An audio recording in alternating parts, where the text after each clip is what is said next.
Okay, Joe, I'm going to go through some of the basics for you, and then I'll send you that, and then we'll go in a little bit deeper. Some of this stuff we've already covered. I am in the wreath, and I did go over the fact with you that you could touch the sewing machine button, and it's going to take you right back to the home page. And I did talk to you about the lights. I talked to you about the folder. We know about the needle positions and how you can change them. You have your timer, runtime stitch counter. Here's your options where you can change it for different users or different ways that you're going to use it, like ruler work or custom, whatever. The measurement, I don't mess around with. You can play with it if you want to. And this is our wreath, and that's how we get to the robot settings. Okay? All right, now I did tell you on this side, all right, you have some icons and you have some on this side. And as you well know, the home button, actually that's because I didn't make my area yet. All right, I can't do anything because I just made a new page from this button right here. See right there? That's a new layout. So what I'm going to do is I'm going to move my machine, and I'm just going to make a small layout, and then it says bring it to the right corner. All right, I got that. My square, or my area, quilting area, is almost 3 by 4. All right, and I just did this just to, give you an example. All right, so I'm going to say that is okay. And there is my quilting area. Okay, now what I might want to do is I want to go to patterns, and I think you know how to do this. I'm going to hit star, and there's my star.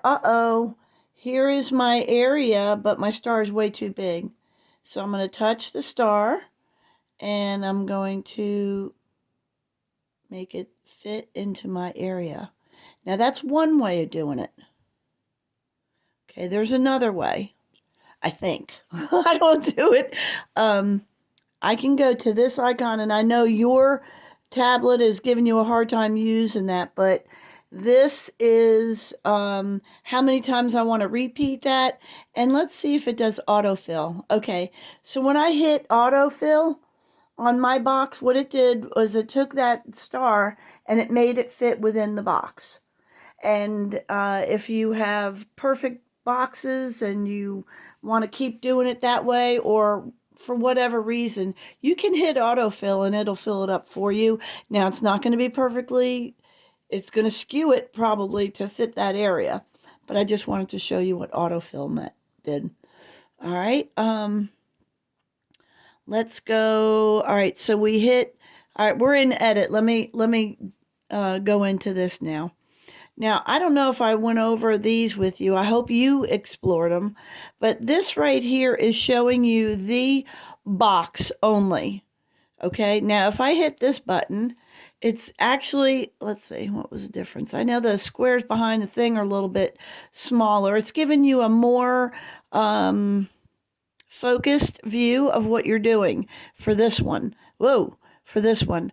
Now this, if we had a quilt with many different boxes set up in it and I wanted to look at the whole thing, if you hit that, it's going to show you the entire area.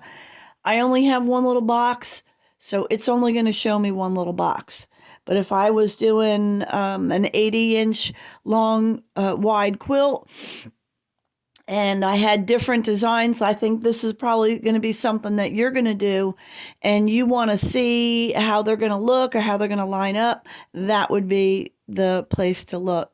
All right, this one, if I want to make it smaller, all right, now you'll see that the background grid is getting smaller as well. That's how you know that that's working. Okay, and then if you want to, sometimes when I need to find an exact hole where I need to restart and I don't want any extra holes, or I need it to be exact, if I'm matching a point, this is a really good tool to have. However, if you're in edit, watch this. Okay, so let's go here. All right, I went into the focus of the one design, and I want to, and I have it in edit, but now I want to pan. I want to move it to another side of the quilt or something. You see the blue dots moved away. You cannot edit while you're in pan. You can't move. It's actually saving you a lot of headache by doing that. So all I do is click it off, do this back on, and now I'm ready to edit or change my design or do whatever it is I want to do with it. Okay, now this one, let's see. I am not sure about that. Maybe that is focusing on it and it's letting you, I don't know, move it without changing the design. I don't know. Let's see. No, it's not that. Okay, we'll find out about that. All right, so I'm in edit. All right, now I want to focus on these icons here, and I know yours are having a hard time. You can't, they're not functioning correctly, but they will when you get your new one. All right, so this button right here is I want to move something all the way down. You see how my area is moving? Well, actually what's happening is I'm moving my design down. Okay. All right. And if I hit the arrow to arrow, I guess center, wherever I have my crosshairs, it's going to center there, I believe. I would have thought that it would have been right there. But maybe center as far as the page itself. I don't use that button. Okay, so let's say that, and then you can obviously move them this way. And if you go there or you go here, these are just manipulating. You can move them any way you want. Now, remember I told you could touch this pink button and twirl it around and do whatever you want. Okay, but watch. If you go to this icon right here, that lets you, you see your angles? And you notice the degrees are changing. Okay, if I needed to do it according to degrees, maybe you had a, excuse me, a right angle design, and you needed to do something with that. And you'll see these degrees. It goes 45 degrees according to bottom right, bottom left, bottom right. Okay. All right, so let's go, let's get it straight. Okay. Now let's go down to the next one, and you'll notice that this, if you want to, oh my goodness, look at what I can do. So you're just taking and manipulating. This is just a different way of manipulating your designs. Okay, you could do it this way too, but this is going to make it longer or shorter. Woo! Wow, that's a wholly different design. Looks like a dress. Anyway, from the Jetsons. All right. You could set size. I want to make it 5 inches. No, I want to make it 5 inches. Check. So it just made my star 5 inches by set size. Blah, set size. Now this one, you'll see an arrow. This does the same thing. I believe that we had set up here somewhere. This just set it into my area. Set size, I think, or set into square or something like that. All right, and I wonder what this one did. This one will skew it, and this one will lock it, so that if I need to take this star and put it in other boxes, that is not going to change. Or wait a minute, will it? Oh yeah, see, it's going to lock in position, and it will not change. So I want to unlock it. Okay, so like I told you in the beginning, there are many different ways of doing the same thing. You'll find what works right for you. All right, now here is the crop button. Now I'm going to take my star and I'm going to put it so that it fits. It's too big for the square. Okay, now you'll see over here there are three three little different ways you can crop. This one is I want to keep what's in the center. This one is I want to keep what's in the outside, I believe. And this one I use when I'm doing applique. But here, I want to hit that button. And look at that. It cut part of this, whatever wasn't inside my design area got cropped. All right, and now I'm going to hit this button to make it go back. Now this one, I don't know, I don't get that. I don't know why it still did that in this way. Maybe because this would be for applique. All right, let's go back and let's try that one. Ah! All right, so this one allowed me to keep my star outside of my box, whatever was on the outside. Now, if you were doing stars around a patch or a nameplate or something like that, that would be your button.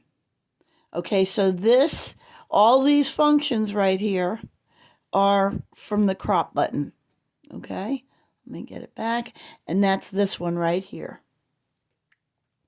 All right, here, this right here, if you're doing edge to edge and you're repeating them, it took me a while to realize what I could do with this, but if you have, let's say that your quilt is decently made and it measures 90 inches, and I'm going to get rid of this design right here. Let's get rid of that.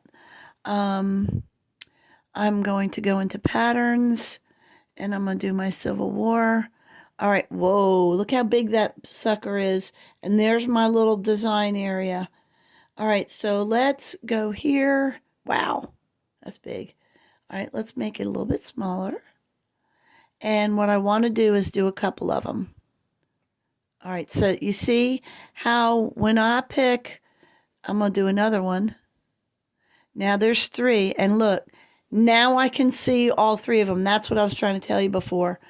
Okay, so let's say that I want to do this design, and my quilt is, all right, well, the first thing I don't know if you can see it. Let me see if I can zoom it in for you.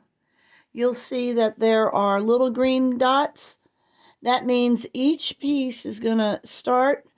It's going to do its thing, and then it's going to stop. And then it's going to do it, start, and then do its thing and stop. Now here, let's see, what am I doing? Layout. I'm going to go back up here. And the spacing. Normally, they should be so close together that you can't really see the green or the red. So what I want to do is I want to hit, it's not doing anything.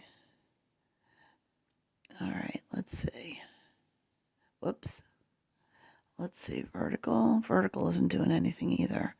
All right, there is a way. All right, let me click this one.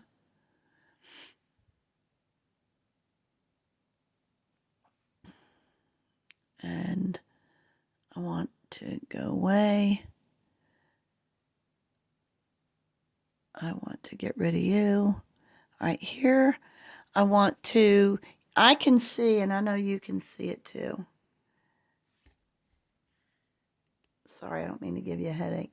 But you can see that there's red and green. Now if I take this and I can move it, and right now, all right, so it looks pretty good to me, but how do I know for sure? I'm going to go here. I'm going to drag the design up. I'm going to keep looking. Because I want to make, wow, mugger, let's see. That did not do what it was supposed to do. It was supposed to pan. All right, let's go back out. I want to go here and there. I want to move you over. All right, now I want to make sure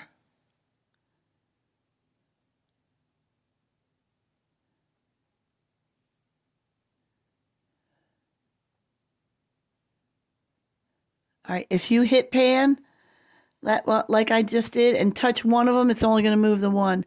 But now you see, let's see if I can get you to there.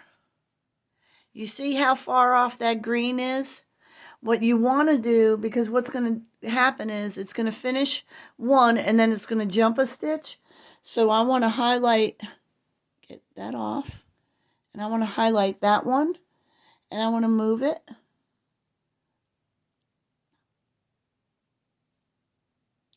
As close as I possibly can. And that's pretty good. And what I would do is actually, I'm going to do that right now. I'm going to look here. And I want to, and this, sorry, baby. Let's see.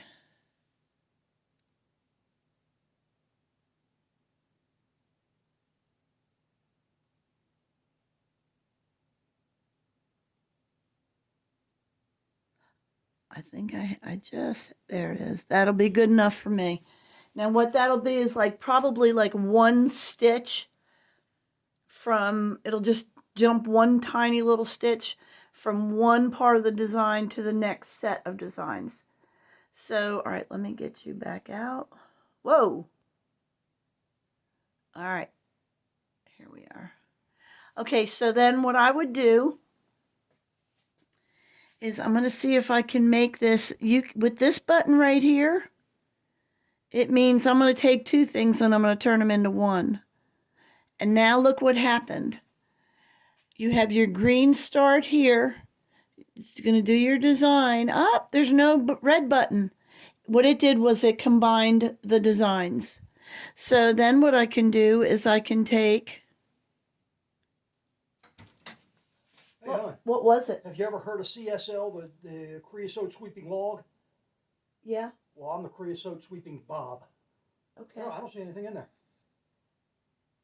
Maybe your that thing is broke off. Not broke. Are you sure? Okay. Why do you think it broke off? Well, there's something that stopped the air from going up. I don't see anything. I must run this down through there anyway. Okay. Whatever, if there is anything in there, it's going to come out in the bottom. Do you have the bricks out of the way? Oh, yeah. Oh, can I look? You're not going to make my face black, are you?